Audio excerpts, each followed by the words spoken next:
the story of Rikers Island begins not with the inmates, but with the voices of the men and women who guard them.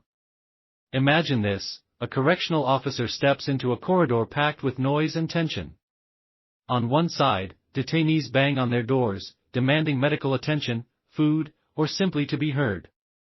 On the other, a skeleton crew of officers struggles to keep order, often outnumbered 10 to 1.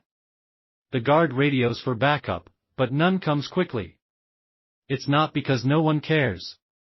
It's because there aren't enough officers to cover the chaos. One officer later described a night when fights broke out in 3 housing units at once. Radios screamed with calls for assistance, but the staff was stretched so thin that reinforcements couldn't arrive in time. By the time help arrived, several detainees had been stabbed with makeshift weapons, and one officer had suffered a concussion after being struck with a metal food tray. It was a scene that haunted the officer for years. At that very moment, with alarms blaring across Rikers, a veteran guard whispered a chilling truth: this place isn't under control. It's surviving day to day. The words were heavy, but they captured the reality of a jail complex that has become infamous not just for inmate violence, but for the toll it takes on those sworn to maintain order. From there, we step back to explain what Rikers Island really is. Spread across 400 acres in the East River, it houses thousands of detainees awaiting trial or serving short sentences.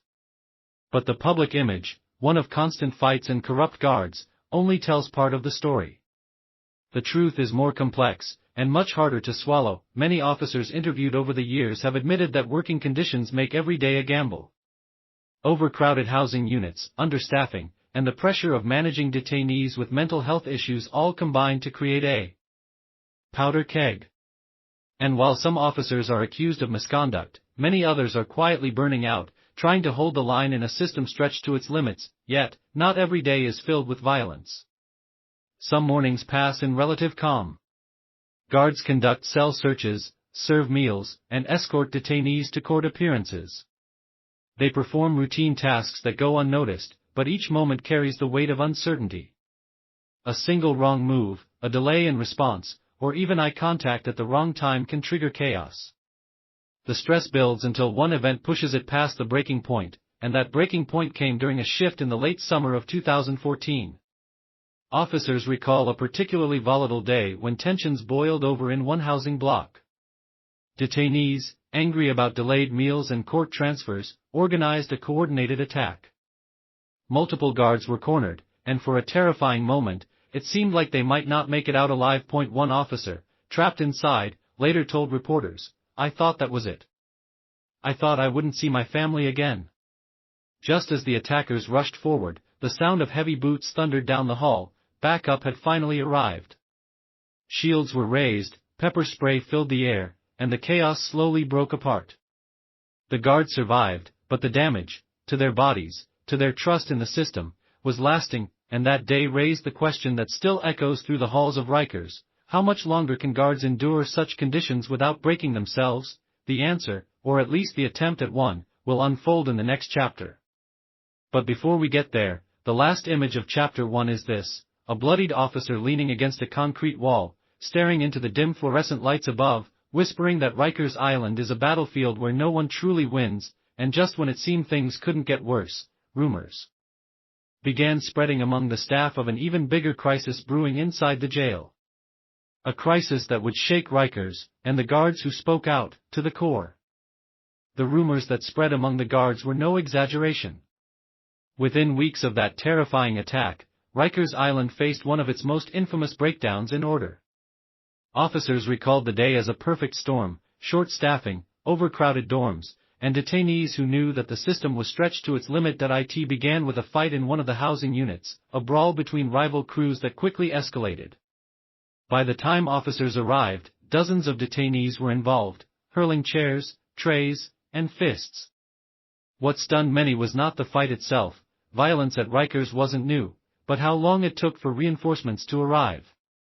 Guards were desperately outnumbered, forced to retreat behind barriers just to stay alive. One correctional officer later admitted in an interview, "We were told to hold the line, but there was no line.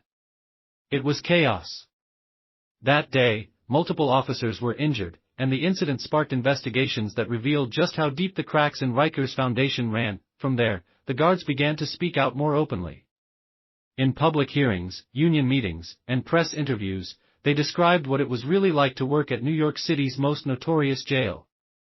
They spoke of 12 or 16-hour shifts with little relief, of trying to manage hundreds of detainees with only a handful of staff, and of the mental health toll that came from always expecting violence. Some guards confessed that they lived in fear not only of detainees but of their own superiors. Requests for more staffing or safety measures often went unanswered. In some cases, guards were disciplined for speaking too loudly about the dangers they faced. One officer compared it to being trapped in a cage, just like the inmates, only with a different uniform. But beyond the exhaustion and the danger, there was also the human cost. Guards talked about nightmares, sleepless nights, and the way the job followed them home. Many admitted they struggled with depression or anxiety, though few ever sought help. One officer described walking into his child's bedroom after a shift and realizing he was still gripping his flashlight like a weapon, unable to relax even in his own home, and yet, the public often painted correctional officers as the villains. Reports of brutality, corruption, and misconduct spread widely, leaving little space for the voices of those simply trying to do their job. This contrast between perception and reality was one of the guards' greatest frustrations. They felt forgotten, trapped between a public that mistrusted them and a workplace that endangered them. The breaking point came when the federal government launched investigations into conditions at Rikers. Officers feared the scrutiny, worried that they would be blamed for systemic failures beyond their control. "We're not the ones who built this place," one said bitterly. "We're just the ones trying to survive it." That survival came at a high price. Each shift was a gamble. Would it end in quiet, or in chaos? Would they walk out at the end of the day, or be carried out on a stretcher? These questions haunted the men and women who patrolled the tiers, who checked cells, who stood in the middle of violence with nothing but a shield and their resolve. And then came the announcement that shook Rikers to its core: city officials were seriously considering shutting down the entire complex. For guards, this was both a promise and a threat. Some saw hope in the idea of change, while others wondered if closing Rikers would just shift its problems somewhere else. But before that decision could even be debated, another incident erupted inside the jail, an incident so shocking that it reignited public outrage and forced both the city and the country to pay attention once again. That's where our story pauses, on the brink of another. Like, share, comment and subscribe to our YouTube channel. Never missed any videos.